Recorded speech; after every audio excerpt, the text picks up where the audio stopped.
Smart meter. পশ্চিমবঙ্গে এখন একটাই কথা হচ্ছে, সেটা হচ্ছে স্মার্ট মিটার। পশ্চিমবঙ্গের প্রত্যেকটা বাড়িতে ইলেকট্রিক কানেকশানটা রয়েছে, সেইখানে যে মিটারটা রয়েছে সেই মিটারটা হচ্ছে সাধারণ মিটার, অর্থাৎ পুরাতন মিটার। আর এই মিটারটাকে পরিবর্তন করে প্রত্যেকটা বাড়িতে স্মার্ট মিটার বসানো হবে। এই যে ঘোষণাটা করেছেন আমাদের দেশের অর্থাৎ ভারতবর্ষের বর্তমান ইলেকট্রিক মন্ত্রী শ্রী মনোহর লাল খাট্টারজি। আমাদের বাড়িতে অর্থাৎ জনসাধারণ বাড়িতে যে ইলেকট্রিক মিটারটা রয়েছে এখন, সেটা হচ্ছে সাধারণ মিটার। এই মিটারে কি হয় যে আমরা ইলেকট্রিক প্রথমে ব্যবহার করে নিই, তারপরে কিন্তু বিলটা আসে 3 মাস অন্তর। কিন্তু এটা এখন পরিবর্তন করে লাগানো হবে স্মার্ট মিটার। স্মার্ট মিটারটা হচ্ছে প্রথমে আপনাকে রিচার্জ করতে হবে, তারপরে কিন্তু আপনি ইলেকট্রিকটা ব্যবহার করতে পারবেন।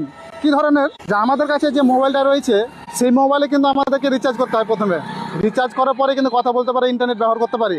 সেম কন্ডিশন হবে স্মার্ট মিটারটাও। প্রথমে আপনাকে বিল পে করতে হবে, তারপরে